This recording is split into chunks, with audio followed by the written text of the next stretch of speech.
I'm the author of the historical fantasy novel, The Rise of Riverstone, now available through my website, riverstonesaga.com.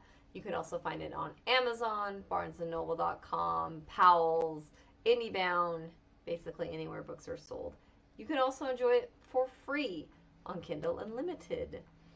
Today we're going to talk about something obviously I know a lot about, which is fashion, as noted by my sweet duds. So more specifically, we're going to talk about the fashion of Pred, which is the fantasy location of my book, The Rise of Riverstone. I base it on Central Europe, so a lot of the fashion of the 16th century. For women, it's going to be long gowns, usually with sleeves. Kind of picture those kind of long bell sleeves worn over like a kirtle or over gown.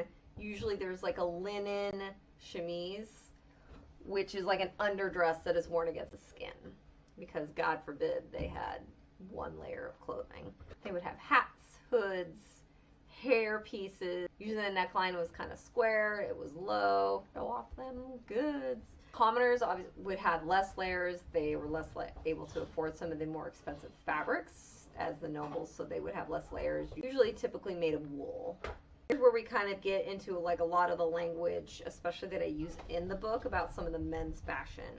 So a doublet was cut square and had a low collar and usually very fine sleeves. So think of it like a snug fitting jacket. A jerkin is also a close fitting jacket, but it didn't have sleeves, and it could also be worn over a doublet or, you know, by themselves. It is an outer garment and it's worn over a shirt. And they usually had hose, codpiece. We all know what that is, right? In my story, I do just have breeches, which is pants, basically. I didn't want to deal with talking about cod pieces way too much in my story. It's not that kind of book, okay? In the region of Pred in particular, the river that runs through the country, the Ribor, really lends to a lot of the color palette. So dark blues, dark grays, the prairies colors, so like greens, purples, whites, those sort of things. So again, like the episode where I talked about castles and drawing inspiration from actual places, drawing inspiration from actual fashions of the time, not only does it help you visualize so that you can describe it to your readers, but it's also a good starting point when you're creating your own fashions, especially when you're sticking to a particular timeline.